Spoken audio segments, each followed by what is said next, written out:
Pô, Já tá? Já começou aí? já tá gravando. Beleza.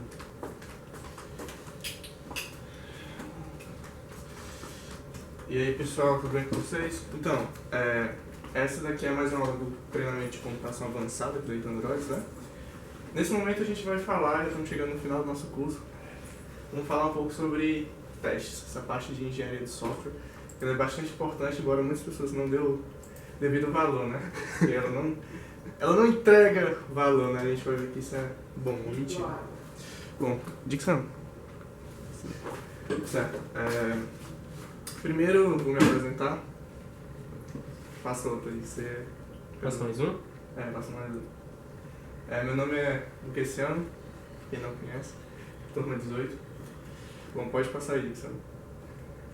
Tá, primeiro eu vou fazer uma introduçãozinha sobre o que são testes e qual é a sua finalidade no código. Vou passar.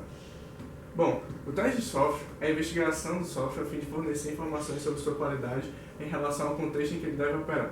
Isso inclui o processo de utilizar o produto para encontrar seus defeitos. Então, o que seria um teste? Pode voltar, calma. Um teste basicamente é uma maneira que você vai utilizar seu próprio código para ver se você para diagnosticar certos problemas ou bugs que ele pode apresentar. E daí eu estava falando agora no início, mas teste não entrega valor e tal.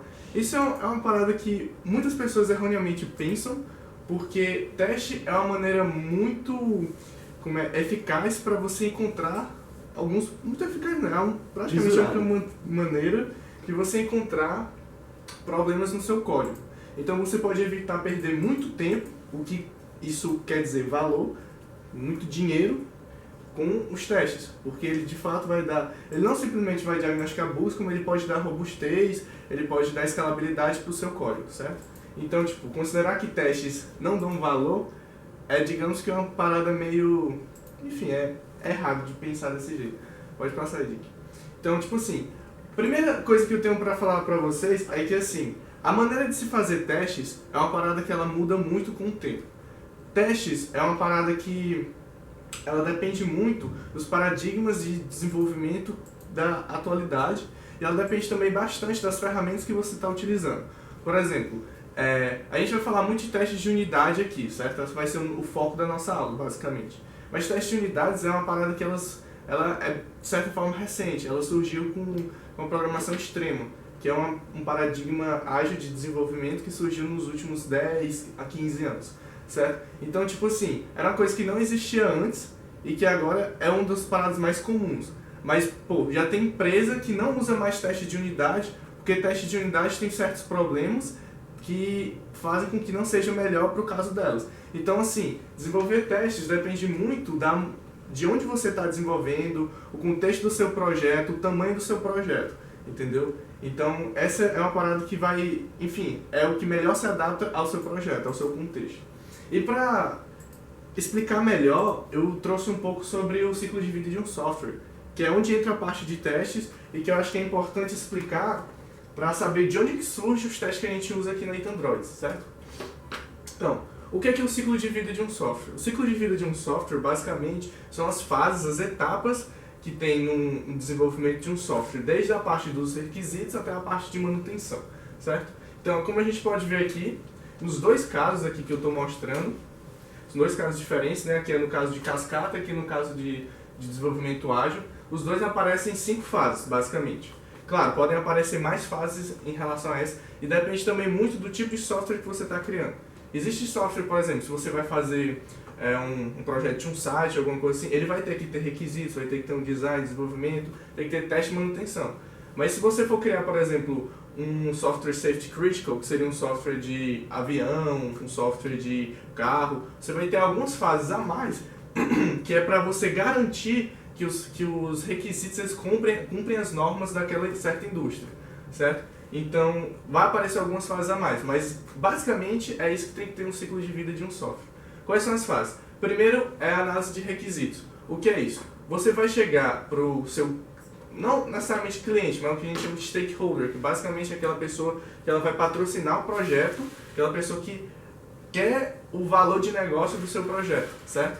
Então ele vai chegar e vai dizer quais são as necessidades de negócio que ele tem em relação àquele projeto. No nosso caso, como a gente é mais um grupo de pesquisa, não tem muito essa questão de valor de negócio. Mas seria mais questão de valor de pesquisa, digamos assim. Então, por exemplo, a gente está pensando em adicionar alguma funcionalidade, por exemplo, no 3D. A gente quer colocar um planejamento de trajetória. Seria mais ou menos nessa fase aí que a gente ia especificar como seria esse planejamento de trajetória, entendeu? Então seria a fase que, de certa forma, o que a gente quer colocar dentro do nosso código, certo? Dentro do nosso projeto. E daí a maneira que você vai especificar esses requisitos, ele depende muito do paradigma que você está utilizando. Seria, ou pode ser cascata, pode ser agile, dependente da metodologia que você está utilizando, esses requisitos eles podem ser especificados de uma maneira mais detalhada ou de uma maneira mais rápida, certo?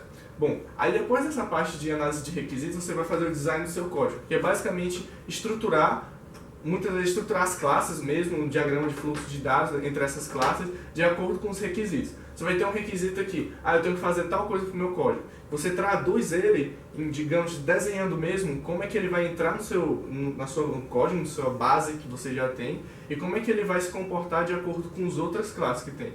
Esse seria mais ou menos onde você faz a arquitetura do seu código, certo?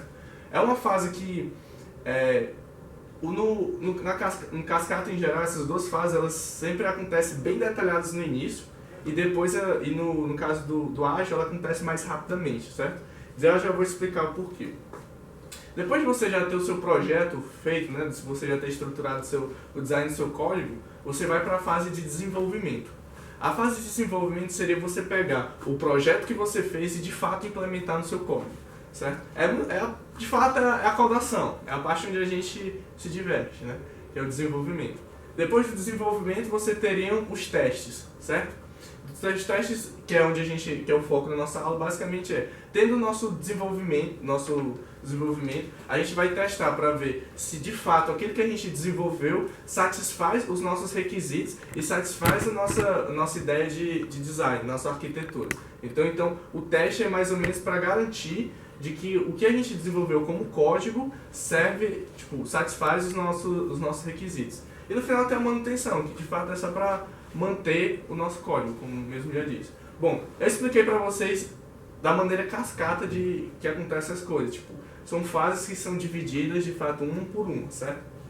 Mas hoje em dia, utilizar a cascata, ela não é muito bom, as pessoas não usam e a gente não usa também. A metodologia velha, entendeu? Ela é muito tradicional e ela tem grandes problemas que fazem com que ela não se encaixe muito bem com a maioria das necessidades dos projetos. E eu vou explicar mais ou menos qual é a diferença entre o Waterfall e o Agile. Bom, a diferença no Cascata, tudo vai acontecendo de maneira seriada. Cada uma dessas etapas, elas acontecem completamente antes de começar a outra. Então, a gente está começando um projeto, a gente vai fazer toda a análise de requisitos no início. Então, a gente vai especificar de maneira detalhada todos os requisitos do nosso software, certo? Então, desde o início a gente já vai ter em mente tudo, teoricamente a gente já deveria ter em mente tudo que a gente vai querer até o final, certo? Depois disso a gente vai fazer todo o design, vai fazer uma arquitetura bem complexa, bem detalhada de tudo que a gente vai fazer, certo? Depois a gente vai desenvolver todo o código, depois do código estar todo desenvolvido, você vai testar todo o código, aí vai fazer a manutenção, aí você lança e vai manter.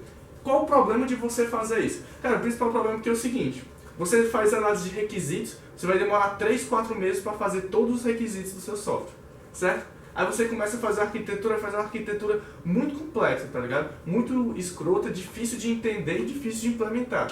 Aí você começa a desenvolver. Depois disso, bem daqui, você já tem 6 meses de projeto e você não tem nada, certo? Aí o que acontece? Chega o cliente e ele muda os requisitos. Eu não quero mais isso, eu quero isso daqui porque o mercado já mudou. O mercado de software é uma parada que muda muito rápido. Se você analisar, 1, 2 anos atrás, os softwares que faziam, digamos, sucesso, assim, as redes sociais fazendo sucesso, já mudou bastante do que tem hoje. Não só mudou os aplicativos, os softwares em geral, como os que faziam sucesso, eles já se modificaram bastante em relação ao que eles eram 2 anos atrás. Então, é inconcebível você querer analisar todos os requisitos e fazer um design do seu software desde o início. Porque vai chegar num momento que vai mudar as coisas e, você já tem 6 meses de projeto e você não desenvolveu nada. Aí o cliente chega e muda alguma coisa. Você tem que voltar para o início. Você vai ter que listar novos requisitos.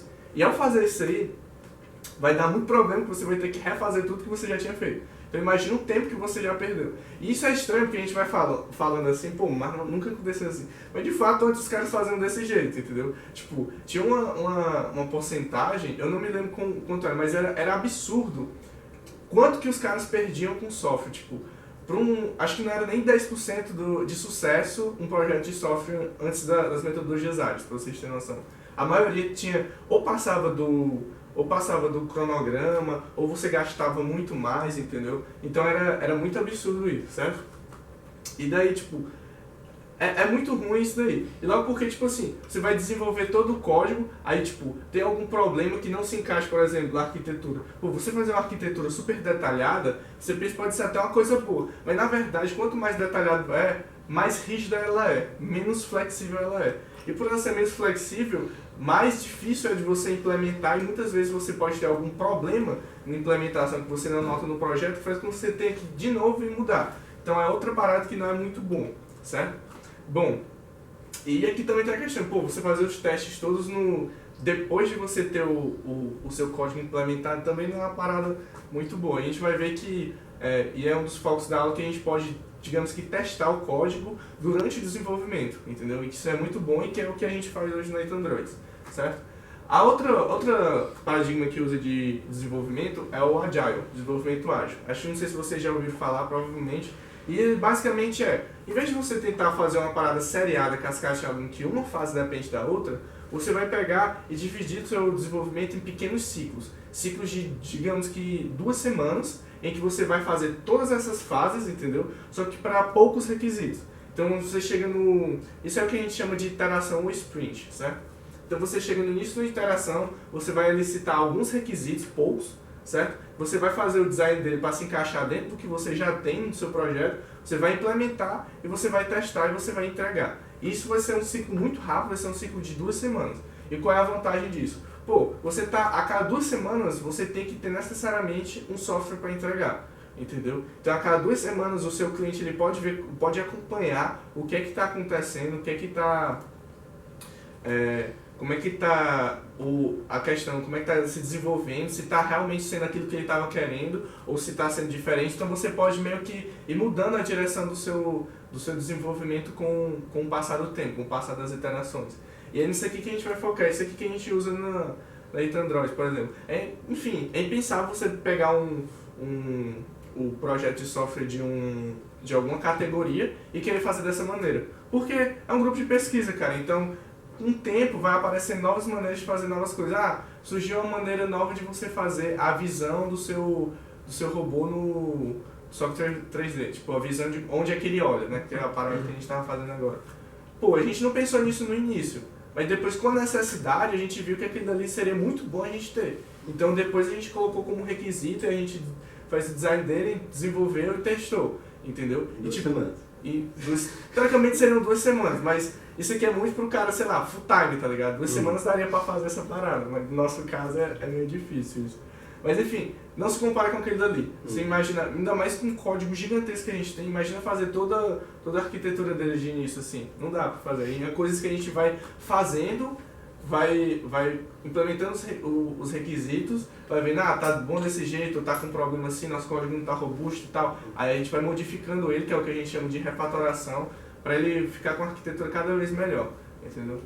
Bom, esses são os paradigmas que usam. E por que eu estava falando nisso? Porque, como eu estava dizendo para vocês, dependendo da maneira que você desenvolve, vai mudar a questão dos testes que você vai fazer, entendeu? Então, tipo, aqui no desenvolvimento ágil, surge a questão dos testes de unidade. Ele, como eu estava dizendo para vocês, é uma parada de XP, entendeu? Que ele vai testar sempre o mínimo possível do seu código, tipo, a menor funcionalidade possível do seu código.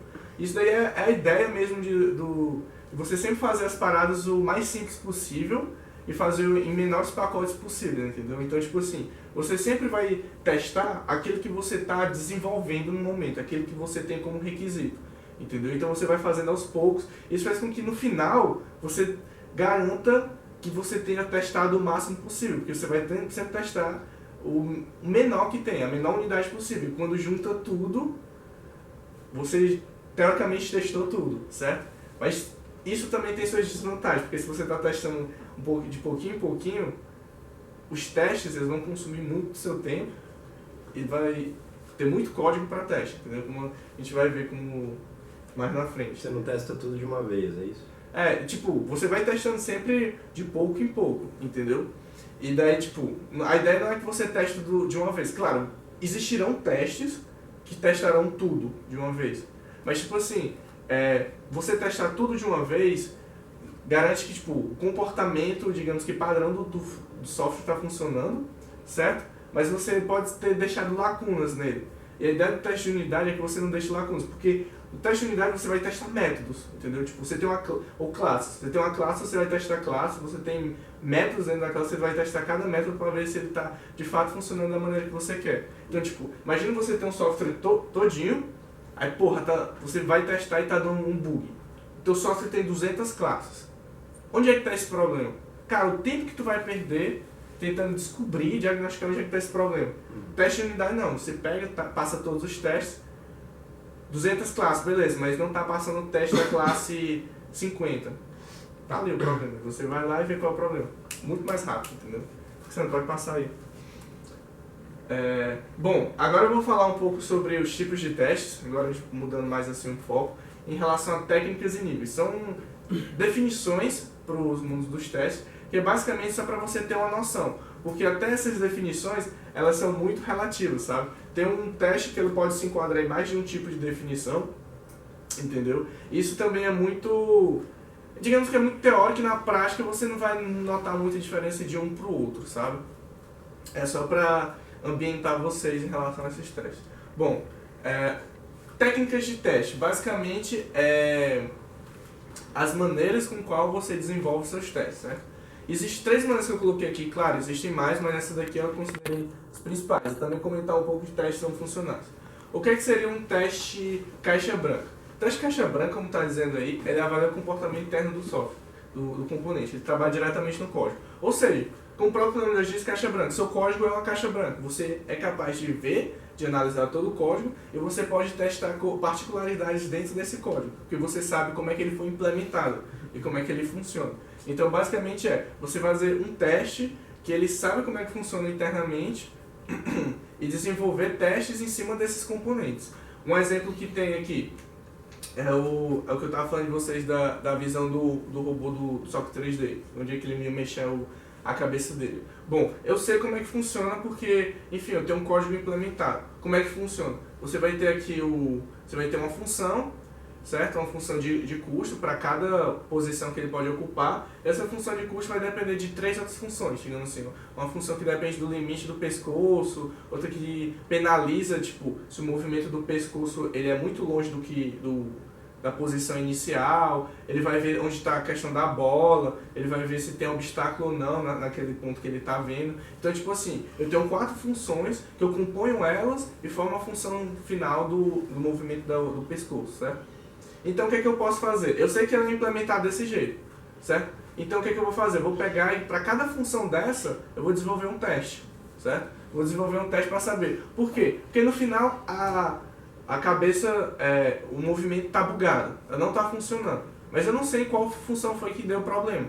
Então, se eu testar cada uma das funções, eu vou saber, não, pô, é aqui da bola que ele não está conseguindo ver. A bola está aqui e ele está pensando que a bola está do outro lado. Entendeu? Pô, então aqui é que está o problema.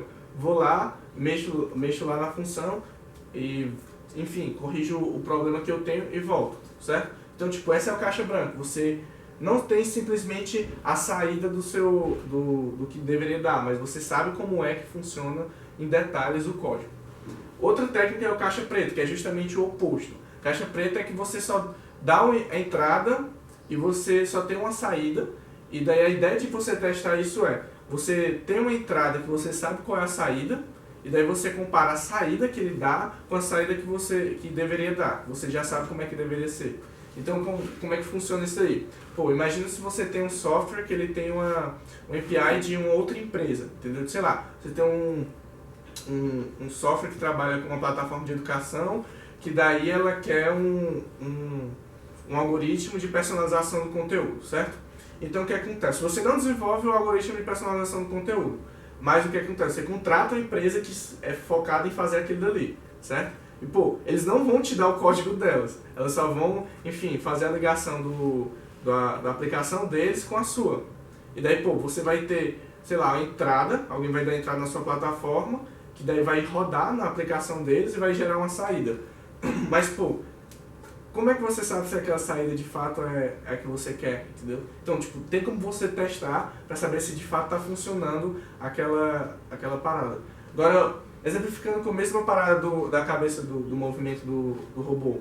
Digamos que a gente não soubesse como é que era implementado. A única coisa que a gente sabe é, dada a posição da bola, dada a visão do robô no momento, a gente pode supor em qual seria o melhor lugar que ele deveria ver, ou então pelo menos o intervalo do que ele deveria ver. Então a gente vai lá e simula essa situação, bota um robô, bota os obstáculos, bota a bola e vê mais ou menos onde ele tem que olhar, sem saber como é que funciona por dentro, entendeu? Porque teoricamente você não teria contato com isso, beleza?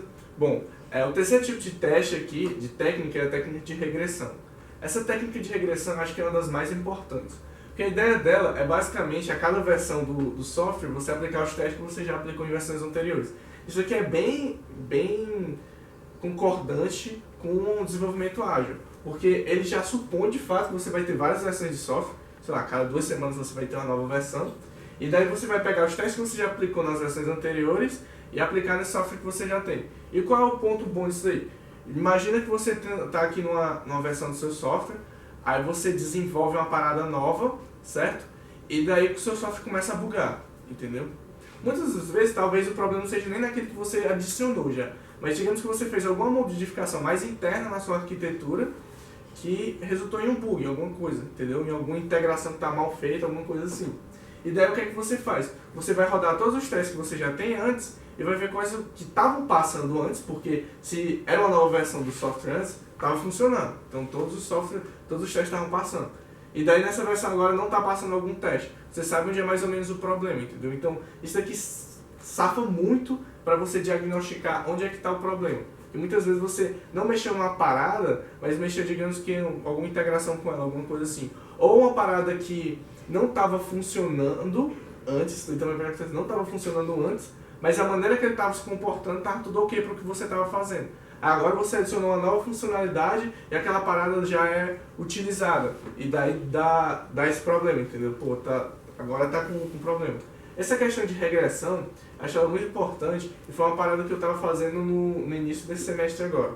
Porque assim, a gente tinha todos os testes de unidade no código do 3D, mas eles estavam rodando só de um por um, entendeu? Então você tinha que ir lá e no executável daquele teste rodar aquele teste. O que é muito ruim porque você tem, sei lá, 100 testes de unidade. Então você implementa uma parada nova, você não vai rodar de um por um, certo? Então o que foi que eu fiz na época? Eu peguei e gerei um executável que rodava todos os testes do código ao mesmo tempo. E por que isso é bom? Porque justamente é a rapidez da regressão, entendeu? Então, tipo, você desenvolve uma coisa nova, beleza, vamos só checar aqui se está tudo ok. Vai lá, roda esse executável e ele vai rodar todos os testes. Todos os testes estão passando ok, tem algum problema, vamos ver o que é. Entendeu? Então a ideia da regressão é isso, sabe? É você ir testando tudo que você já tinha feito antes, só para ter certeza que está tudo funcionando do jeito certo. Depois eu mostro para vocês essa parada aqui da regressão. E por último, a última técnica que eu só coloquei aqui como observação, mas que ela também é muito importante, só porque eu acredito que seja mais difícil de testar, são esses testes não funcionais. Que basicamente eles testam o quê? Requisitos não funcionais.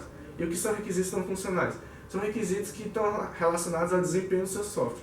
Não são coisas que você está criando a mais, que você está incrementando o seu software, mas sim coisas que desde o início você deve se preocupar. Isso é muito problema de projetos de software, que as pessoas no início não se preocupam, e daí no final já está uma bola de neve, né?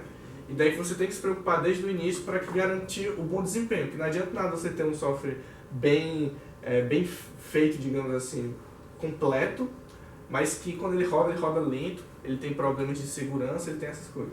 Então assim, eu listei alguns dos testes não funcionais mais conhecidos.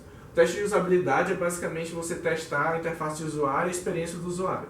É um teste muito relacionado com as coisas que um designer vai fazer no seu código, no seu projeto. Então é basicamente, sei lá, os testes de usabilidade, no que eu tenho de experiência, é uma parada bem, tipo, sai, get off the building, que eles chamam, que é tipo, sai do lugar onde você trabalha, vai de fato pro seu cliente e bota para ele utilizar o software. entendeu? E ver quais são os problemas. Ah, tem um botão que ele nunca clicou. Qual é a necessidade daquele botão, entendeu? Então tira ele, sei lá, ele estava sentindo falta de tal coisa. E daí você vai notando, tipo, é uma experiência que você vai fazendo com ele mesmo. Ele vai tentando utilizar e vai vendo quais são os principais problemas, se ele se sente bem com aquela interface de usuário, se ele consegue entender bem o que aquela interface de usuário tá fornecendo para ele, certo? Não é um teste codável. Hã? Não é um teste codável. Bom, eu acho que, tipo, rodável que tu fala é automático, né? Não, tipo, codável, assim.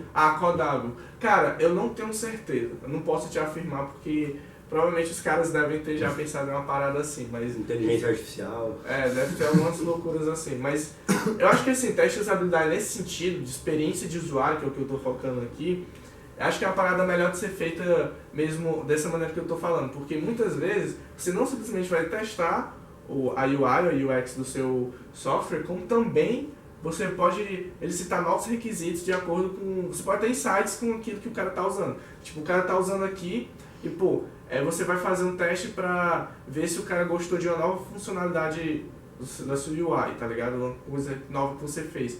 E daí você percebe que ele sentiu falta de outra coisa que você não tava nem imaginando. Mas aquele ali pode fazer uma diferença muito grande também. Então, tipo, é um desenvolvimento... São coisas de desenvolvimento enxuto, tá ligado? Desenvolvimento lean, que, enfim, vão lhe ajudar a ter novos requisitos e vão lhe ajudar a testar sua interface, certo? Ela é uma parada mais voltada mesmo, já tá muito pro código mesmo, uma parada já mais... Bom, agora tem os testes de confiabilidade, certo? Esses testes de confiabilidade, eles estão relacionados com a segurança do seu software, certo? A segurança de informação, no caso aqui que eu estou especificando. Como assim segurança de informação? A gente tem várias plataformas, por exemplo, que utilizam o nosso cartão de crédito, né, quando você vai fazer algum pagamento. Então, tem informações suas. Tipo, a rede social mesmo tem informações suas.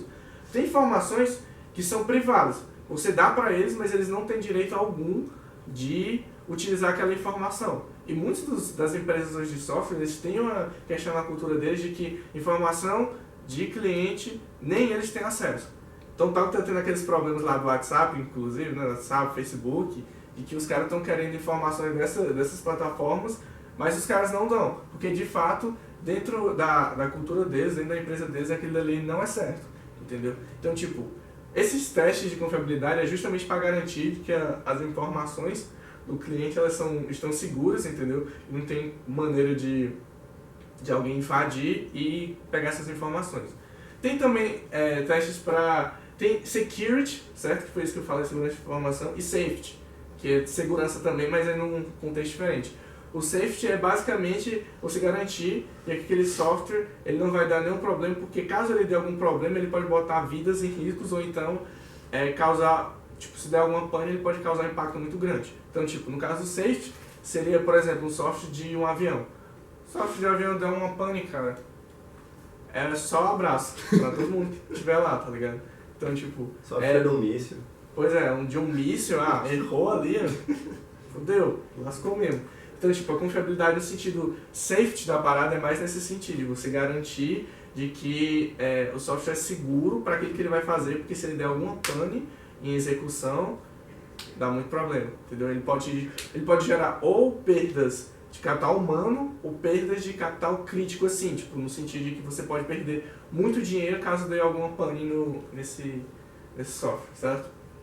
Bom, existe o teste de recuperação e o teste de estresse. O que seria o teste de recuperação? Basicamente você vai colocar seu software numa condição normal de execução e depois você vai voltar para uma condição normal, certo? E qual é a ideia dele? Ver se ele tem robustez suficiente para voltar a operar nas condições normais. As condições anormais talvez ele dê algum problema, certo? Enfim, são condições anormais, mas a ideia é que ele consiga se recuperar. Enfim, é questão de robustez mesmo do seu software, certo? Então a ideia, por exemplo, você tem o que aconteceu agora com a questão do WhatsApp, né? Do WhatsApp, quando ele caiu, o que foi que aconteceu? Teve o Telegram, né? A galera foi toda pro Telegram. O que foi que aconteceu com o Telegram? Acho que com 1 ou 2 horas do WhatsApp caiu, ele caiu também. Por quê? Porque o fluxo de pessoas entrando na plataforma foi tão grande que, eles não tinham como suportar aquela galera. Entendeu? O que foi que aconteceu, basicamente? Ele tinha um fluxo de pessoas, fluxo de dados tal, e do nada aquela parada aumentou exponencialmente, entendeu? Tipo, é uma condição anormal, digamos assim, talvez esteja mais relacionada com estresse. Esses dois são... Ah, a galera não precisa saber nada de teste não funcional, não. Pois é, cara. É o bizu de quem veio na aula. Quem disse que precisa de teste não funcional? Voltando aqui ao que eu estava falando, teste não funcional, questão de recuperação e estresse, né?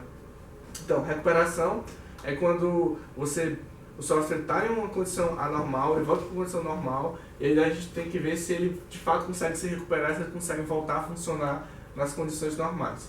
E o outro tipo de teste é o teste de estresse, que acho que está mais relacionado com o exemplo que eu tinha dado do Telegram, e basicamente você vai dar estresse no seu software, basicamente você vai colocar ele em condições extremas de funcionamento e ver como é que ele funciona nessas condições.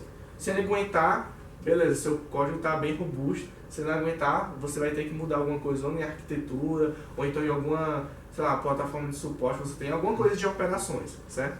E bom, esses testes não funcionais, só para complementar aqui, eles estão muito relacionados com a escalabilidade do seu software. Basicamente sua solução, seu protótipo, ele funciona, ele é completo em questão de funcionalidades, mas o jeito que você desenvolve um software para ser um protótipo e o jeito que você desenvolve um software para ser um software de fato de grande escala são diferentes, porque você tem que mudar muita coisa justamente nesses requisitos não funcionais. Então, você tem uma solução com uma parada que ela funciona pequena, sei lá, para um usuário, para 100 usuários ela funciona, mas para 100 mil ela já não funciona direito. É que naquelas questões de Olimpíada de programação que você faz, que você, sei lá, programa uma parada que para entrada pequenininha ela funciona. Mas agora quando você bota a entrada gigantesca, você tem que passar 10 horas para rodar tudo. Aí o que é que você vai ter que fazer? Você não pode usar aquele algoritmo que você está usando, você tem que usar um algoritmo com complexidade menor para ela funcionar. Cara, isso é muito absurdo, porque, sei lá, você desenvolve uma parada que é o de n ao quadrado, né? Porra, vai durar, sei lá, 20 horas para rodar. Você faz um negócio só n log n, 1 segundo. É absurda a diferença, né? Tem muitas dessas questões assim. Inclusive, eu acho que essas entrevistas dessas empresas maiores são algoritmos de estrutura de dados justamente por causa disso, sabe? O cara, ver se o cara consegue fazer as paradas assim. Bom, Dixon, passa aí. Vamos lá. Agora eu vou para o nível de teste, que é mais ou menos onde a gente já começa a entrar numa parada mais, certo? Mais interessante pra gente. E daí eu já vou começar a dar depois daqui eu já dou uma olhada no código 3D pra gente ter uma noçãozinha melhor, certo? Bom, nível de teste. Esse está relacionado, diferente da técnica, que é o modo como você faz o teste, o nível de teste está relacionado com quão profundo é seu teste dentro do seu código. Ou quão superficial, digamos assim, ele pode ser, ou quão profundo ele pode ser. Ou seja, quanto é que ele vai testar num teste desse, quanto é que ele consegue testar, certo?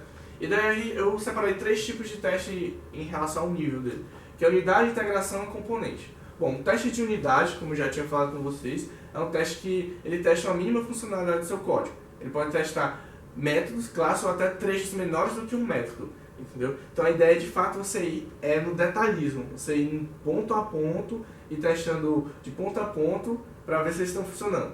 Quais são, tipo, um software ele pode ser baseado simplesmente em teste de unidades? Não.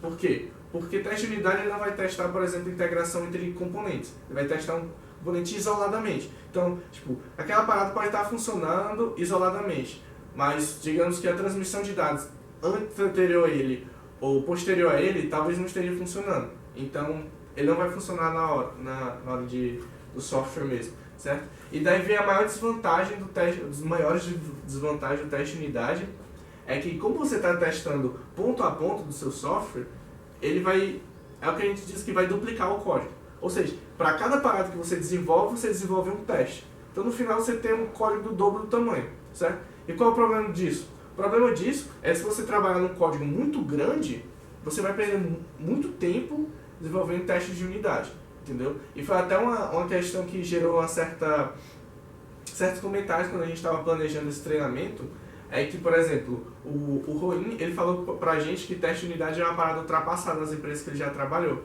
porque justamente por causa desses problemas de teste de unidade, embora seja um dos paradigmas mais utilizados, ainda mais utilizados hoje, né, atualmente. E daí ele deu algumas dicas de coisas que o pessoal utiliza nas empresas que ele trabalhou e que eu vou trazer para vocês mesmo só para para dar uma olhada. Ele diz que isso daí já é ultrapassado, digamos assim. Então é como eu estava dizendo para vocês, pô, dependendo do que a galera vai desenvolvendo, essas paradas vão mudando. Provavelmente o teste de unidade aqui, sei lá, uns 5, 10 anos deve vir uma parada que já é ultrapassada, entendeu? Porque ele tem seus problemas e são problemas relacionados de fato com escalabilidade. Então provavelmente isso daí também vai ficar mais específico com o contexto de softwares menores, certo? E deixa eu ver se tem alguma outra... Bom, acho que desvantagem, assim, teste de unidade é isso aí mesmo. Bom, aqui eu botei integração com componente. Vou falar primeiro de componente para ir crescendo no nível de profundidade. Componente basicamente testa um subsistema do seu software. Então está relacionado a você testar, digamos que, um bloco que ele funciona, mas ele não é o software inteiro. Então, por exemplo, a gente trabalha com camadas aqui na Itandroid, certo? Na arquitetura do nosso código 3D. Então a ideia de um componente você vai desenvolver você tem um desses componentes e você testa para ver se está funcionando. Vamos ver se o Perception, a camada de Perception, que é aquela que, enfim, ela pega os dados e traduz para as paradas do nosso robô, mais ou menos assim falando. Vamos ver se o Perception está funcionando, entendeu? Então a gente vai gerar testes para a camada de Perception. Pode ser que você, normalmente, aqui no SOC 3D a gente trabalha com pedaços menores ainda para componentes. A ideia do componente é uma parada que ela não é tão pequena como um teste de unidade, ela não vai testar simplesmente uma pequena funcionalidade, um método, ela também não é grande para testar o código inteiro, entendeu? Então, ela vai ficar no meio termo, ela vai testar pedaços que não são pequenos demais nem são grandes demais, entendeu? E o que a gente usa no SOC 3D? A gente usa o agent e o component test. A gente definiu um dia desses qual seria de fato a diferença entre um agent e um component test. Eu ia mostrar para tentar mostrar para vocês aqui a diferença entre eles, mas nosso código ainda está desatualizado em relação a essa nova definição, então não daria para mostrar. Mas basicamente o que a gente tinha decidido é que o agent vai ser aqueles testes que elas fazem comunicação com o servidor, ou seja, você vai criar um agente de fato, você vai fazer a comunicação com o servidor, você vai criar um modem, blá blá blá, as coisas todas que você precisa fazer. E um component, ele basicamente ia testar uma funcionalidade, algum comportamento do robô, sem necessitar criar uma comunicação, sem necessitar criar um agente para isso, entendeu? Só porque por enquanto a gente não tem essa diferença, e no final das contas isso daqui engloba a mesma coisa, que é um teste de componente. É você testar uma funcionalidade assim, um bloco maior do que um teste de unidade, certo? A gente funciona com isso daqui. Teste de integração é uma parada que a gente não faz muito, a gente tem um teste, acho que, de integração no código inteiro do 3D, que é basicamente você testar a integração interna dos componentes. Então, você tem aqui essa arquitetura que é dividida em camadas, né? Mas essas camadas elas têm que se comunicar para saber se estão funcionando bem, entendeu? Então a ideia você vai ter, por exemplo, uma comunicação entre o Perception e o Modeling, ou sei lá, o Modeling e o Control, as outras camadas é a camada de estratégia, entendeu? Que é a mais alto nível assim. E a ideia é você ver o fluxo de dados entre essas camadas, a transmissão de dados. Porque beleza, a estratégia ela funciona, se você der a entrada de dados assim, você testa a estratégia com a entrada de dados que você mesmo deu ali só para testar, pô, tá funcionando legal.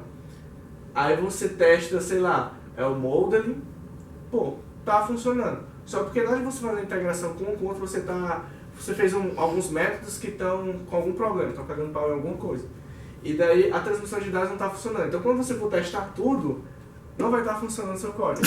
E a ideia é, testar essa integração, essa interface entre os dois. Essa é uma parada que dá muito problema justamente porque é uma interface, né? Normalmente aparecem problemas em interface nessa integração. Beleza, acho que esses são os níveis de teste. Dixon, não. Passa aí, por favor. Tá. Esse daqui é o que eu estava falando para vocês, certo? É só para reiterar que não existe uma única maneira de você testar o código. Só que eu mostrei algumas maneiras de você... Existem outras infinitas maneiras de você testar seu código, de tipos de teste que os caras fazem. Essa daí foi os que eu achei mais interessante, porque eles são os mais básicos, digamos assim, e que são aqueles que se encaixam mais com o que a gente faz aqui. Então, tal que para praticamente todos eu consegui dar um exemplo daqui de dentro. Talvez os testes não funcionais eu não tenha dado um exemplo daqui de dentro, mas a maioria eu consegui dar, porque são coisas que a gente utiliza aqui, certo? E é como eu estou dizendo, as abordagens estão em constante mudança e depende de paradigma e ferramenta. A gente tem o Google Teste, que é o que a gente vai utilizar aqui para fazer os testes de unidade, certo? Mas beleza, parece uma ferramenta nova que ela consegue, sei lá, mudar a maneira que você testa e é melhor, certo? A pessoa vai começar a utilizar ela. Então é tipo, é muito assim, não existe uma teoria, assim, uma teoria certa de como você deve testar. Existem abordagens que você pode fazer e que já por experiências anteriores a gente vê que são melhores do que algumas outras, entendeu? Então é tipo, é muito assim mesmo, isso aqui se encaixa melhor e depende muito do seu contexto. Teste de unidade se encaixa bem com a gente, mas não se encaixa bem com um código de empresa muito grande, entendeu? Então é muito, depende muito de você conseguir ver a situação que você tá, ver as possibilidades que você tem de teste e tentar unir as duas ideias, certo? Bom, agora a gente vai fazer, acho que é a parte principal assim da aula, certo? Que agora que a gente vai para código, é fazer análise de testes de unidade, certo? Agora eu vou entrar no código 3D e vou mostrar para vocês como é que funcionam os testes mesmo, como é que você desenvolve os testes de unidade, que é o que a gente quer saber mesmo, como é que desenvolve essas paradas. Eu vou dar uma ideia também depois do Agent Component, só para vocês terem uma noção de como é que a gente faz, certo? Mas esse aqui é o foco. Tem como parar aí rapidão, só pra eu beber água ali. Aqui uma pausa de 5 minutos. Aqui já tá gravando. Foi? Foi. Bom, agora a gente vai voltar aqui para analisar os testes de unidade, como eu tinha falado. E quando eu falei, existem duas maneiras de você ter o unit test, né? Que seria um single test mesmo e o test fixture. Que na verdade é, digamos que é uma suíte de teste em que você tem algumas diferenças, tem um setup e tem um teardown. Eu vou explicar melhor para vocês mais na frente. Mas primeiro vamos analisar esse teste aqui. Esse aqui é um single teste, como eu estava falando para vocês, que basicamente é um teste de unidade simples, certo? É um único teste aqui que a gente tem, pode ter mais, pode fazer uma suíte de teste, certo? E aqui nesse caso a gente tem um teste por Bean Factor, certo? Não importa muito o que ele vai fazer. Basicamente, o que acontece? Esse Bean Factor, ele vai, quando ele inicializa, toda a comunicação ele é feita por string, certo? E a ideia desse teste é saber se a string desse Bean Factor tá saindo, tipo, ela tá certo, o resultado da string dela tá certo, ok? Mais ou menos isso. E daí o que a gente faz? Vamos mostrar aqui o teste todo. O teste, inicialmente você tem que dar um include, certo? Aqui no caso a gente está usando o Google Teste, então você vai dar include nessa biblioteca aqui, gtest.h, certo? A gente deu também include aqui no Bean Factor, porque é basicamente o que a gente está querendo testar, certo? Então para fazer um teste de unidade você só precisa disso, ok? E daí você vai dar aqui teste, palavra teste, né? Simplesmente teste. Você vai dar o nome da suíte de testes que você quer e vai dar o nome do teste em específico, certo? Esses são os dois argumentos que você passa. Ok? E daí dentro do teste você vai, enfim, desenvolver o teste da maneira que, enfim, para testar essa unidade. E aqui no caso o que a gente faz? A gente inicializa um Bean Factor, né? Passa aqui para ele um construtor, um argumento para o construtor, e basicamente ele vai retornar isso daqui vai fazer ele retornar um string, no final das contas. Ele vai ter um string, um método para retornar um string, que é basicamente a informação que a gente está passando nesse construtor.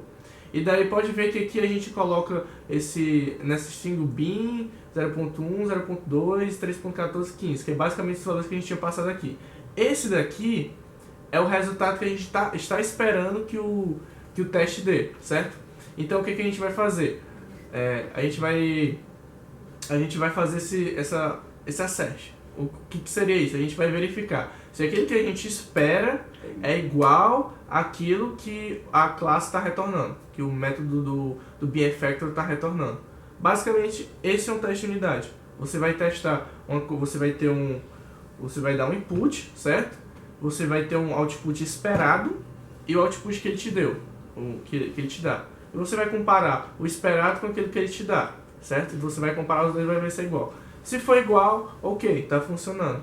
Pronto, é só isso. É um teste de unidade, é para ser uma parada bem simples mesmo.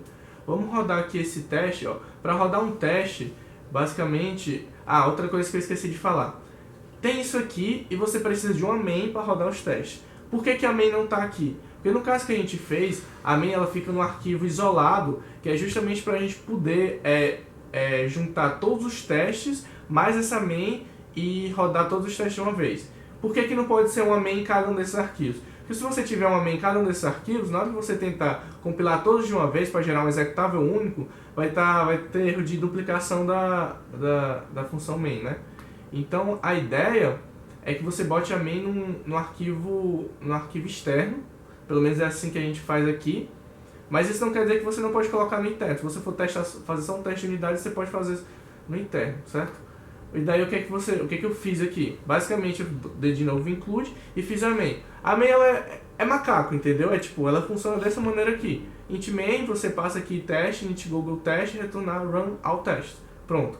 Isso daqui, esse run all testes, seria para todos os testes dentro da suite que você tá fazendo. Naquele caso do Bean Factor, a gente só tem um teste mesmo, certo? Um caso de teste aqui dentro. Mas ele pode ter vários casos de teste, ó. Deixa eu ver aqui esse outro. Esse outro também só tem um. Porra, só tem um aqui nesse porra aqui. Só tem um. Galera, só tem Galera, aqui a gente só tem um mesmo. Valeu. E aqui No Action acho que todos só tem um mesmo. Deixa eu ver aqui. Caramba. Tem um. Só tem Eu tô mal aqui pra escolher o teste, né? Aí, pronto. Bom, isso daqui foi tudo só para exemplificar que você tem uma suite de testes dentro do arquivo CPP, entendeu? Então você pode ter feito só um teste ou você pode ter feito vários testes, entendeu? E do jeito que está a main ali, a gente vai rodar todos os testes que tem dentro do CPP, certo? Tem como você modificar para passar os argumentos para testar só alguns desses testes, entendeu? Mas aí no caso é só ver a documentação do Go Test para ver como é que funciona. Basicamente, o bom mesmo é você testar todos os casos de teste que tem dentro do seu CPP, certo? E daqui, ó, pode ver que em todos os casos de teste você tem que ter o assert, né? Para você de fato verificar. Então, o problema que a gente teve nos testes quando a gente fez campos potenciais de triangulação de Delaunay era justamente esse, porque a gente não tinha asserts dentro do código e eles estavam como teste de unidades.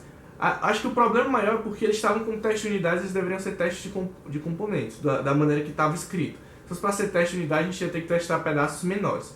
E daí a ideia é que lá não tinha nenhum assert, então não tinha como você verificar o que dá. Tipo, não estava verificando, entendeu? De fato o que estava acontecendo. Por isso que eu estava dizendo que estava sem teste, certo? Bom, vamos rodar aqui esse teste aqui que está aberto, só para ver como é que ele funciona na interface do Selenium. Você vem aqui e bota Run All in Perception Factor. O que acontece? No arquivo de CMake, aqui dentro do Selenium, a gente configurou para que cada CPP desse ele gerasse um executável. Ou seja, cada teste desse vai ter um executável. Fora o executável que roda todos os testes de uma vez. Entendeu? Então, tipo, quando você compila, ele vai dar essa pressão Run All in Perception Factor. Por quê? Porque você vai ter um executável para o Perceptor Factor, aqui no caso. Daí você bota aqui Run, o que vai acontecer? Ele vai compilar e ele vai rodar. Pode ver que apareceu essa barrinha aqui, essa barrinha é muito bizu, porque quando ela funciona ela fica verdinha, né? E quando ela não funciona ela fica vermelhinha, ela diz o teste deu problema. E aqui ele diz, ó, test passage e 10 passage, ou seja, são 10 testes que tem aqui no Perception Factor e os 10 estão passando, ou seja, tá tudo ok pra gente, certo? E beleza. No caso do all tests, que seria para fazer aquela questão da regressão, o que acontece? Ele também tem um executável, certo? O executável dele tem a main, o CPP do all test ele basicamente é a main, mas o que ele faz? No CMake a gente configura para que ele fique linkado com todos os CPPs, essa main, e daí o executável que ele pega todos os testes, junta com a main dele, certo? E roda todos os testes que a gente tem aqui no core do nosso 3D, certo? Então você vem aqui na opção aqui do lado, é outra maneira de você ir, e você vai escolher o executável que você quer rodar. No nosso caso a gente quer o all tests, certo? Tá aqui, all tests, beleza? Aí para rodar você clica aqui no play, e daí pode ver, como ele tem muitos testes, ele não roda a barrinha verde, que foi uma coisa que eu me decepcionei bastante que aconteceu. Mas você pode ver aqui no log que ele vai rodando os testes, vai dizendo run, ok, ou seja, os testes estão passando. E no final ele dá um resultado aqui. Aqui no nosso caso a gente tem um teste que falhou, certo? E daí você pode ir atrás aqui do teste e ver qual era o teste que está dando problema. Isso é meio complicado de ver aqui porque, pô, é muito teste. certo? Deixa eu ver se eu localizo ele aqui rapidão. Senão não tem problema também não.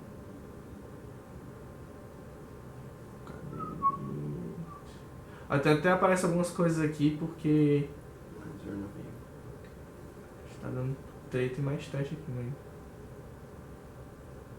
Tá dando problemas aqui no... Acho que é o teste de triangulação de Delaunay aqui também tá dando uns problemas. É bom que a gente vê quais são os problemas. Aqui. Bom, aqui tá apontando que tem um problema no Activision File Parser, que aqui no método de getDateVaultIndex. Ou seja, nesse método específico tá tendo... A gente tá falhando. E basicamente, tipo, esse é o aparato que a gente tava mexendo essa semana. Então provavelmente quando eu tava desenvolvendo esse teste, alguma coisa tava faltando lá no Activision, né, nessa parte do File Parser, e daí tá falhando agora o teste. Enfim, é uma coisa que a gente tá desenvolvendo agora, não é uma parada que a gente já lançou dessa maneira, certo? Lucas, uma dúvida assim, tipo, tem essa main aí só no .cpp. Só que é essa main que é usada tipo quando você gera o executável só de um teste. Então, pois é, qual é a ideia? Antes, todos os testes tinham uma main. E é assim que digamos que é pra ser normalmente. Esse negócio que a gente fez foi justamente porque se cada um tiver uma main, cada um vai gerar um executável, certo? Mas não teria uma maneira de eu gerar um executável com todos. Por quê? Como é aquela questão da compilação do C++? Ele vai simplesmente copiar e colar o código, certo? E quando você for fazer isso com todos os unit testes, vai duplicar a main. Então vai duplicar não. Vai aparecer uma main para cada caso. Então como é que a gente fez para dar certo? Então, vamos botar a main no arquivo externo, aos testes de unidade, e daí de todos os testes de unidade, nenhum deles vai ter a main aqui. Mas aí como é que a gente faz? Quando a gente for gerar o executável para cada um dos testes de unidade, a gente vai pegar esse teste, esse CPP, vai linkar com all testes. Quando você linkar com o teste, cada um desses testes de unidades vai ter uma main, certo? Então você vai conseguir gerar um executável para cada teste de unidade, como estava acontecendo anteriormente. Tá, é como se você rodasse o all testes passando só um dos testes para ele. Como é? É como se você rodasse o all testes, sendo que ele só ia enxergar um dos testes. É, exatamente, como se você estivesse só enxergando um dos casos do teste aí, certo? É que como eu estou dizendo, tipo, você está linkando os CPPs. Então, tipo, para gerar um teste... Só de um CPP desse, você pega esse CPP, linka com o testes, que no caso o teste vai dar, digamos que a main para ele, e daí vai gerar um executável, certo? Okay. No caso de todos os testes de uma vez, para fazer a questão da regressão, você vai pegar todos os testes, vai linkar todos, e além disso você vai linkar com o all testes.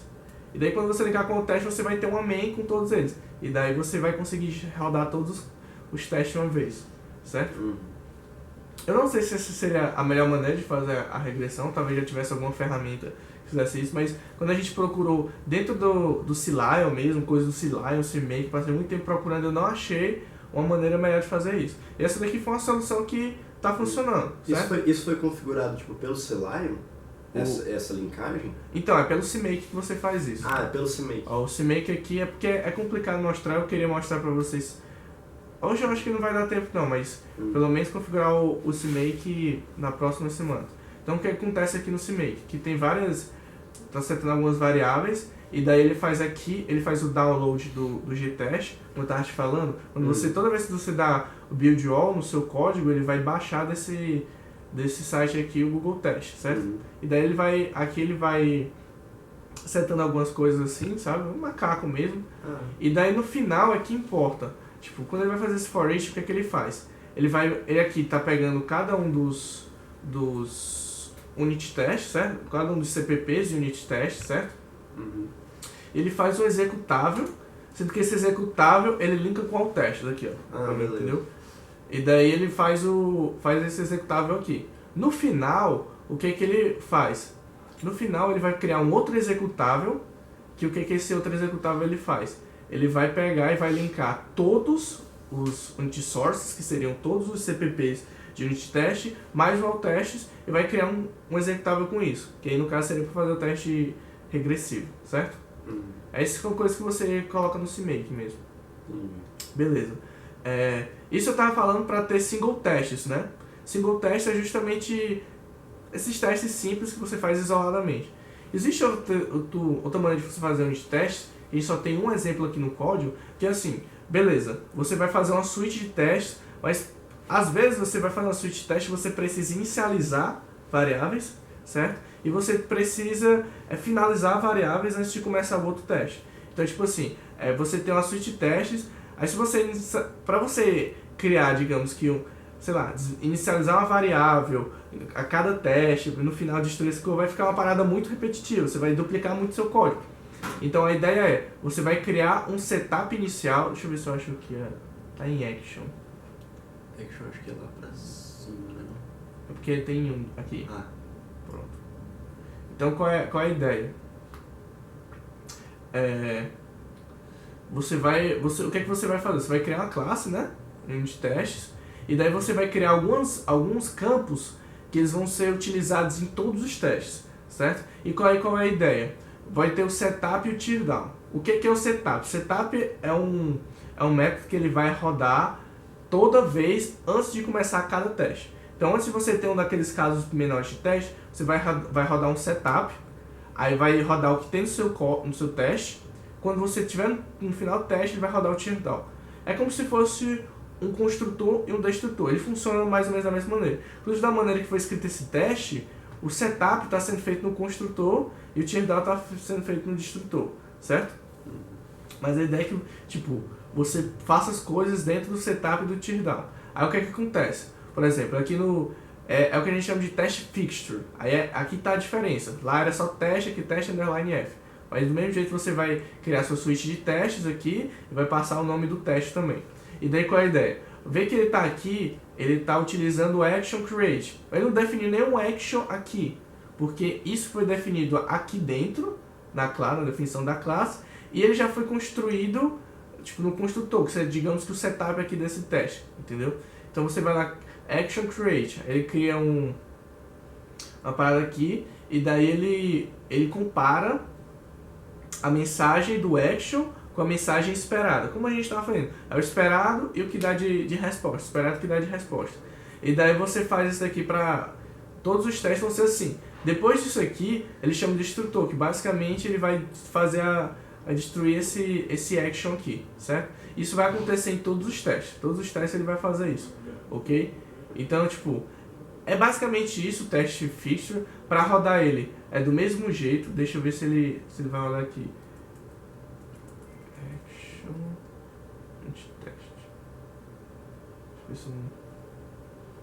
Ele passou aqui. Não. Estranho. Passou, né? Acho que não apareceu. Não mostrou a barrinha, que é muito estranho. Aí, agora mostrou a barrinha. Certo? Aqui passou os 8 testes que ele tem, passou aqui. Tudo ok, certo? Uma coisa importante quando você faz fazer teste fixture. Foi uma parada que não estava rodando, que eu estava até falando pra vocês, que eu passei muito tempo vendo. Não tinha erro nenhum no teste, mas ele estava dizendo que o switch teste estava vazio, certo? A questão é que você tem umas configurações aqui do Google Teste que você tem que tomar cuidado, senão ele vai dar problema. Normalmente todos os testes estão aqui, switch e teste, certo? Eles são todos estão aqui. Só que nesse caso de teste fixture, se você tentar fazer isso, ele vai dar... Ele passou aqui, nossa, muito bom. Mas bom, ele tava com um problema de que quando você fazia isso, ele dizia que o switch test estava vazio, certo? Uhum. E daí, a ideia é que você vá aqui em Edit Configuration e coloque pattern, porque eu não apliquei a parada, né? Aí não deu pau. Quer dizer... Vamos ver. Era pra dar pau. Nunca tô citando pra dar um pau como agora. Tá passando, hein? Quando você quer que dá pau. Quando quer que dá pau. Mas isso tá com um problema, acho que vocês tentarem rodar no... Ele não tá pegando a parada, não sei o que tá acontecendo. Mas enfim.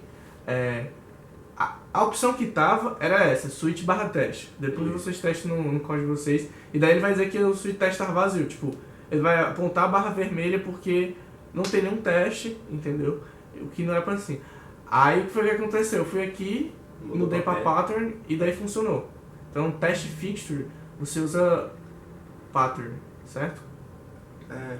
Eu não entendi assim bem, tipo, qual que é a necessidade de fazer esse teste sendo, tipo, diferente dos outros? Dos outros. Então, esse daqui, a única diferença que tem é porque todos os campos que você vai utilizar você define e você, tipo, inicializa eles anteriormente fora do teste, entendeu? Então, por exemplo, digamos que você tivesse uma variável aqui int igual um inteiro i, certo? E você precisa que esse inteiro i seja igual a 10 para inicializar seu teste. Em todos os testes você faz isso. Você tem duas opções.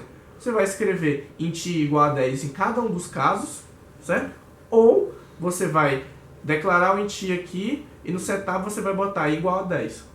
Então qual é a diferença? É só para você não duplicar o código, é só para você não precisar reescrever várias vezes. Você consegue definir uma condição inicial e final para todos os Exatamente, a ideia é essa, que você e o define... Google Test, tipo, ele não te dá nada bisurado assim e você acaba tendo que criar uma classe para fazer isso. Não, então, e isso daqui já é do Google Test. Então tá, esse virtual void é porque você está sobrescrevendo a função de setup e a função de teardown, entendeu?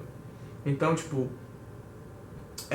esse é um padrão que aparece em todas as paradas, tipo, porque, assim, Google Test, JUnit, que é Java, PyUnit, é tudo feito dessa maneira. JUnit, eu sei que tem, tipo, você consegue criar, tipo, uma função assim, tipo, before testing. @before tem uma parada, então, a que ideia daí ela roda sempre antes. Exatamente, a ideia do @before é justamente a mesma do setup. Só que aí é mais chatinho que você tem que criar uma classe. Exatamente, isso aqui você tem a estrutura de um teste. Eu também fazendo no PyUnit, né, Python era do mesmo jeito. Você vai criar o setup e teardown.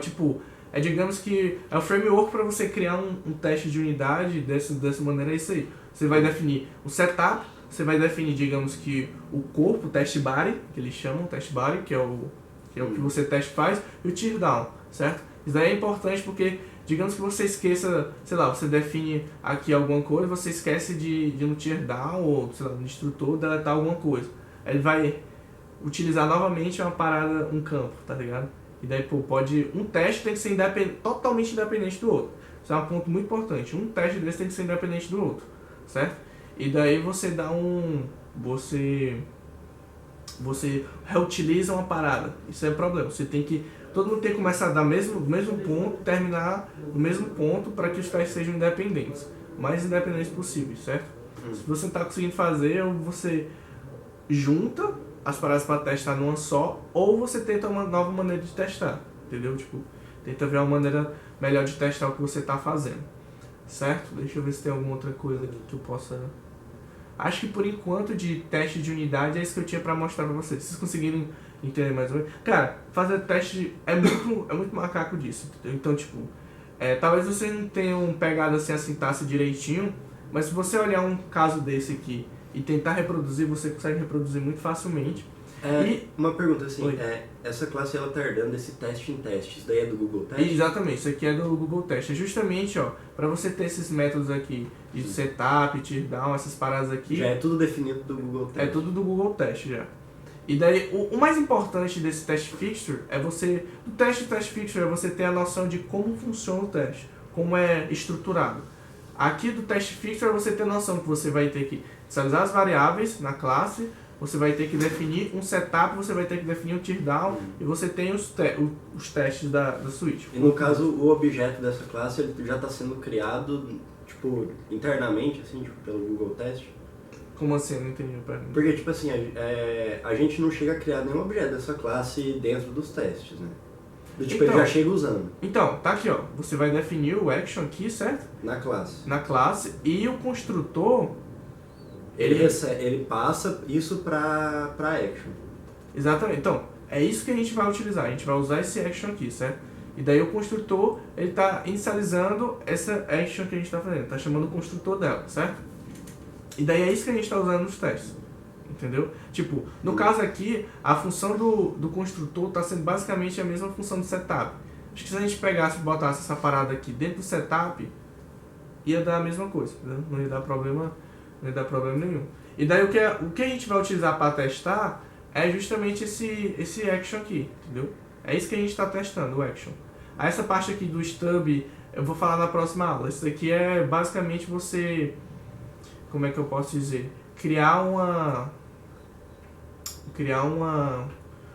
parada, tipo, a gente não tem, digamos que assim, a gente não tem a parada do controle feita. Então a gente cria um stub dele que é mais ou menos para mascarar essa parada, tipo, uma coisa que não tem nada desenvolvida, mas que ele serve só pra gente conseguir testar o action, entendeu? Próxima aula eu vou explicar melhor a questão dos stubs e dos mocks. Porque isso é muito importante, que eu acho que o que tem aqui, vocês vão conseguir fazer agora. Tipo, mostrando isso aqui, você já tem noção. Se vocês tiverem noção de como é estruturado um teste, beleza, vocês fazem. Só porque existem coisas que são mais difíceis de testar.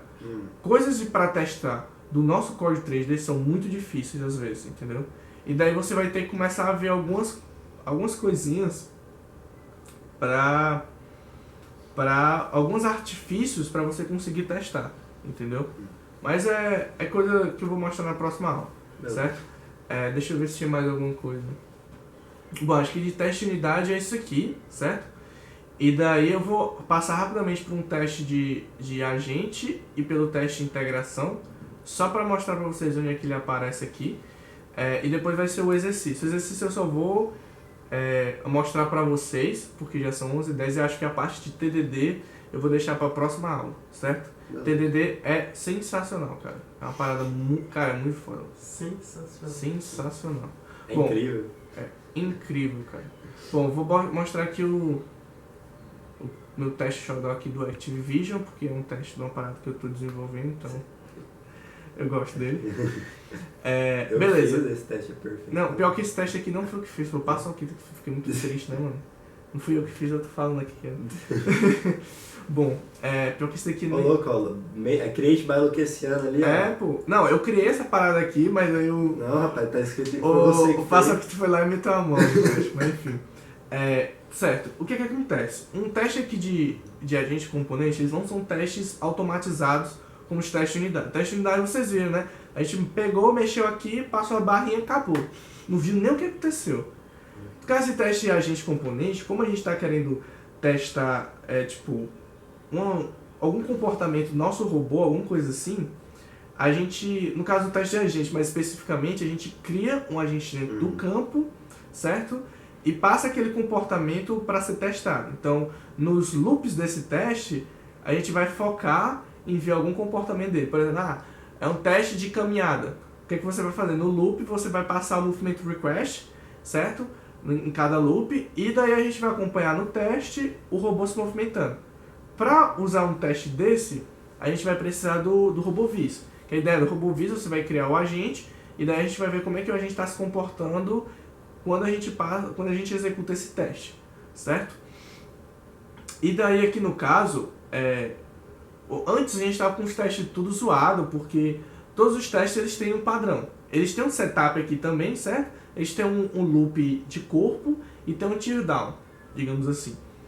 E daí o que estava acontecendo? A gente simplesmente estava pegando uma porrada de código, colocando na main aqui, uma porrada de código aqui se repetir em todos os testes. Aí o que a gente fez? Não, isso aqui tá muito feio, pelo amor de Deus. Então vamos fazer um setup. Aqui a gente chama o teste body, é o run step, porque todos os testes aqui são iterativos. Então você roda ele 1000 vezes, porque, por exemplo, tem a caminhada do robô. A cada teste, a cada loop, ele vai ter um movement request, certo? Então você vai rodar, tipo, sei lá, 10.000 vezes para você ver como é que funciona. E no final você tem um teardownzinho que está definido. Tudo isso está definido dentro do teste aqui mesmo, certo? Do Base Agent Test. Que é uma classe base, certo? Que todos esses testes de agente vão herdar dela, e ela já tem umas paradas que são implementadas para todos os testes. Então deixa eu ver se eu abro aqui para mostrar para vocês. O Base Agent Test, o que acontece?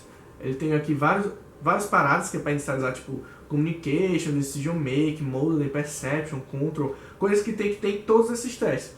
Então, tipo, todo esse código aqui antes, ele era copiado e colado da main. Então tava muito feio, sabe? Muito feio mesmo. Pô, eu tenho que achar o CPP dele, né? Enfim. Depois eu mostro aqui. Basicamente, tipo, o que tem? Ele tem esse teste loop, certo? Que isso que a gente sobrescreve, que é específico para cada agente teste. A gente tem é o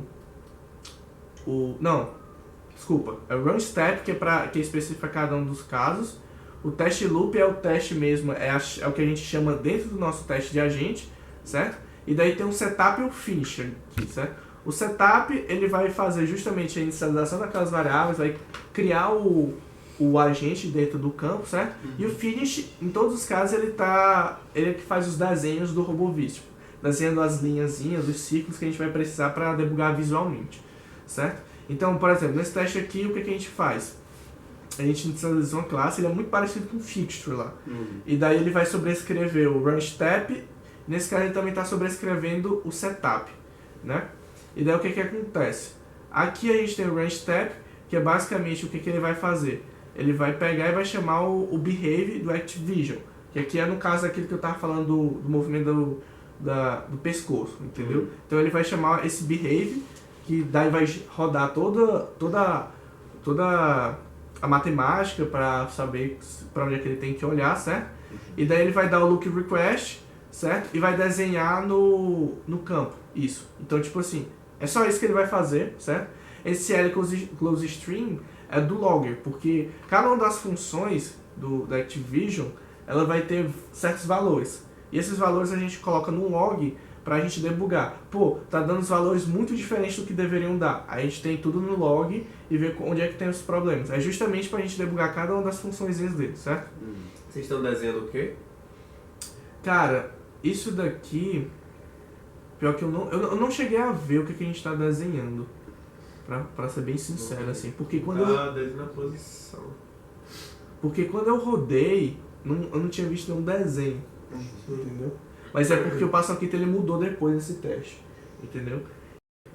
Ok, tá gravando de novo. Beleza. Então, aí aqui no caso, certo? O runStep ele vai rodar um loop. O caso seria o corpo de um loop do teste, certo?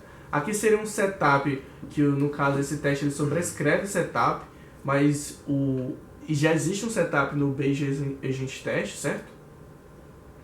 E daí no caso o que a main faz? A main só vai criar o agente, certo? Do Activision e vai rodar. Esse número que a gente está passando aqui é a quantidade de loops que o teste vai dar. Então tipo, ele vai dar 10.000 loops aqui, certo? Então vamos rodar esse teste aqui, que ele já está sendo rodado em algum lugar. Deixa eu rodar de novo aqui, certo? E daí o teste, cadê? Ele é todo mostrado no RoboViz, certo? Aí tá aqui o nosso robozinho. Não sei se dá pra ver o pescocinho dele mexendo aqui. Tá meio zoado. Tá. Aí ele fica mexendo no pescoço. Tá bugado ainda, lógico, né? Isso daqui a gente terminou de desenvolver o teste essa semana. Basicamente, ó, esse movimento assim do pescoço dele é justamente ele tentando localizar. Ele fica muito doido quando a bola tá atrás dele, tá ligado? Porque quando a bola tá atrás dele... Deixa eu ver se eu consigo... Acho que ele já tá meio doido aqui. Ele fica tentando mexer mais o pescoço do que ele pode, só porque tem uma função que limita o movimento dele. Então, tipo, sei lá, a função, ela tá aqui, tá um valor, sei lá, 0.6, e do nada ela fica 0. Ela quebra assim pra 0, entendeu? Não é contínuo. E daí dá essa treta aqui. Deixa eu ver. Aí, tipo, ele tá meio viciado pra ficar do lado, entendeu? Ele fica mexendo assim, tá meio bugado ainda. Mas enfim, dá pra ver que tá bugado. E essa é a ideia do teste de agente, entendeu? É você ver, porra, tá bugado, então beleza, a gente tem que mudar alguma coisa. Aí tá, onde é que tá o bug? Não sei. Provavelmente tá em alguma das funções de penalização. Aí o que eu faço? Eu vou lá no log, vejo as funções de penalização, cada uma delas, e daí eu ploto, sei lá, num gráfico MATLAB e vejo se o comportamento da função tá sendo aquilo que eu queria ou não, entendeu? Essa é a parte é o que eu tenho que fazer agora, na verdade, para completar o Activision. E basicamente é isso que tem no teste de agente, certo? O teste de integração, eu vou ser bem sincero que eu nunca vi ele direito aqui. Ele só tem um, certo? Um teste de integração, acho que é só pra ver direitinho se tá... É mais formalismo, entendeu? E daí, tipo, serve também como regressão, certo? Ó. Ah, não, calma. Simple Loop. Basicamente, esse teste, ele vai dar um loop em todas as camadas e ver se está tudo integrado, se está tudo funcionando, certo? É basicamente isso que ele faz. Ele até tá do mesmo jeito que tá sem setup, Ele só tem um, então acho que por isso que não tem. Mas ó, vê que ele também tem todo esse setup de comunicação e tal, essas paradas. Então, tipo, se a gente tivesse outros testes de integração com essa mesma ideia, a ideia era criar um setup para ele e fazer isso aí, certo? Entendi. E daí até os componentes testes tinham comentado pra gente fazer o setup deles também, porque eles estão meio bagunçados. Deixa eu ver se eu mostro aqui como eles estão bagunçados. Testes, componentes. Componentes lá, control, frame. Nesse caso. Alguns testes. ó, vê que tem várias paradas aqui de communication, perception, modeling, tá ligado? Ele inicializa várias vezes a parada, tá ligado? E daí vai setar tudo, então tipo, é uma parada que acontece em todos os testes, então a ideia era que você colocasse numa base, uma classe base, um setup, beleza? Bom, então esse é o componente também, eles estão meio zoados porque eles não estão atualizados com a nossa definição, mas ele também é um teste de componente daquela definição que eu tinha dado pra vocês, certo? Bom, voltando aqui pra nossa apresentação, que eu não sei onde é que está, tá aparecendo na tela aqui. Peraí.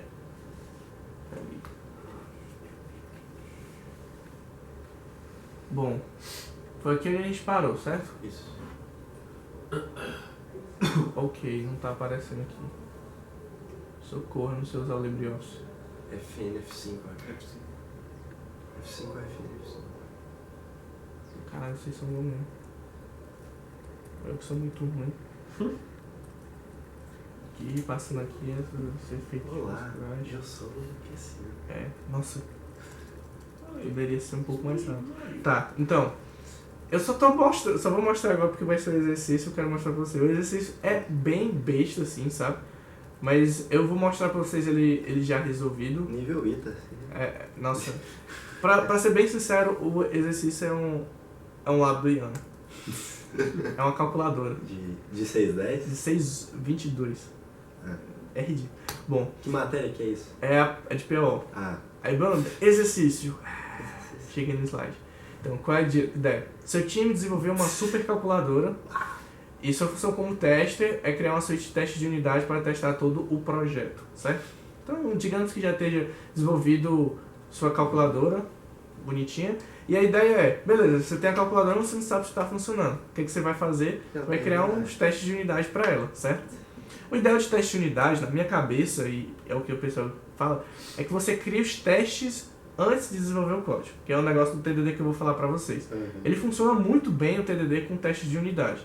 Mas aqui no caso, a gente, só para mostrar, para ilustrar como é que faz, eu vai dar o código. Vou dar o código e, enfim. Foi o Ian que fez? O código tá no slide dele, mas eu tive que passar pro Cilion e tive problemas para configurar o Cilion porque... O código é bugado. Não, é porque tem a parada do CMake, tá ligado? Ah, sim. Isso aqui. Beleza. Só mostrando aqui. Bom, qual é a ideia? Primeira coisa de tudo que você tem que fazer, certo? Primeiro, eu vou mostrar aqui o Calculator Engine, certo? O que é esse Calculator Engine? É justamente como é que funciona a calculadora por dentro, certo? Então, o que é que vai acontecer? Nessa Calculator Engine, ela vai ter... vamos começar aqui por baixo. Um construtor, que o construtor ele vai limpar os valores que você tem. Basicamente, você tem dois campos aqui, 3 campos na verdade, que é o value, o keep e o to do. Esse value e keep são valores que são as parcelas da sua soma, entendeu? Os fatores da sua multiplicação e tal. Deixa eu ver o que mais aqui. O to do, ele é o operador, basicamente. Então, tipo, se é mais, se é menos, se é divisão, se é multiplicação e tal. O compute, ele vai de fato fazer a operação, entendeu? Então, tipo, você vai chamar a operação, ele vai passar o binary operation, qual vai ser a operação, e daí ele vai pegar os valores de... O keep vai ser o primeiro fator, e o value vai ser o segundo que você vai dar depois de chamar a soma, subtração, multiplicação, esse cara aí. Aí o clear é basicamente o botãozinho de C da calculadora, que é para você apagar tudo, recomeçar. O display, ele vai mostrar o valor final, certo? E o digit é para você digitar, porque você digita, sei lá, 1, 2, é para ser o número 12, né? Aí o que ele faz? Você digita 1, depois quando você vai digitar o 2, o que você tem que fazer? Tem que multiplicar 1 por 10 e somar com 2, né? Para fazer o 12. Então é isso que o digit faz, certo? Bom, esse é o engine, tá ligado? É uma parada bem simples, certo? E aqui tá implementado o que ele tem que fazer, certo? Muito simples, né? Besteira. Os Métodozinho. Aí beleza, tá aqui, pá, tá funcionando? Não sei. Vamos testar. Primeira coisa de tudo é, pro projeto, você tem que incluir o gtest, certo? Como é que você faz isso? Você vai no cmakeLists, certo? Que é o arquivo, beleza? E daí tem o que a gente chama de Google Test Monkey, macaco do Google Test, que é basicamente você instalar, fazer o download, instalar o Google Test, certo? O macaco é tudo... Tudo isso aqui. Basicamente, o que a gente vai usar é porque aqui já tem, eu também já configurei para o Google Mock, que é para outra parada que a gente vai utilizar na próxima aula. Mas a ideia do Google Test é, o que é que você vai fazer? Aqui tem as paradas de CMake mesmo, né? O projeto, aqui o C++ 11 e tal. O que você tem que usar? Você tem que usar o suporte de thread, porque eu não estava usando isso, eu não tinha pegado isso do macaco, e daí estava dando problemas de thread na hora de rodar o parado. Então, você utiliza isso aqui, certo? Threads required. E o que você vai fazer? Você vai incluir um projeto externo, um módulo externo, que no caso seria do GoTest. Aí o que você faz? Você adiciona, que basicamente ele vai fazer o download e vai instalar o Google Test, certo? Você passa o link aqui, passa várias paradas que, enfim, não importa, é macaco aqui. Só se você for muito atrás das paradas de CMake, que eu também não manjo muito. E daí você vai adicionar a library e as dependências, certo? Isso daqui, você está setando o Google Test. Okay. Basicamente o Google... e também tem umas propriedades aqui que você seta, que eu também não sei muito bem. E depois disso você faz com o Gmock, que é basicamente a mesma coisa, certo? Aqui você instala, você adiciona a biblioteca, as dependências, e faz uns sets aqui. Aí no final, o que é que você vai fazer? Você tem que adicionar o executável, que eu estava dizendo, que é tipo o link também, entendeu? Entre fazer um executável de unit test, tá ligado? Aí vai ter o CPP de unit test aqui do lado e tal. Você vai... E aqui é outras coisas da main mesmo, que é para gerar o engine. Mas o nosso a gente tem que focar até aqui, certo? Okay. E tem que lembrar de fazer, de linkar a biblioteca do gtest com o seu teste também, porque senão ele não vai conseguir reconhecer. Não basta você ir lá e colocar um include no gtest.h, você também tem que linkar com a biblioteca externa, certo? Okay. Esse daqui eu vou passar para vocês, certo? Esse daqui eu tive um certo problema para fazer, porque quando você vai no site do CLion, ele não faz dessa maneira, ele faz de outra maneira, entendeu? E esse daqui é a maneira que a gente faz no nosso código, que é justamente para cada build que a gente der, a gente fazer o download e instalar. Lá não, lá você já tinha feito o download, instalado, você configura de uma maneira diferente e já instalado o gtest, certo? E daí beleza. Aí você vai aqui, certo? E você faz o unit test, beleza? Aqui no caso eu fiz um teste fixture também, porque eu achei melhor para explicar, porque é mais organizado do que os testes normais. Então o que é que você vai fazer? Nesse caso aqui a gente vai setar um Calculator Engine, né? Você vai inicializar um Calculator Engine, que é a classe lá. E o construtor disso vai, enfim, vai construir, né? Eu estou fazendo aqui com um ponteiro.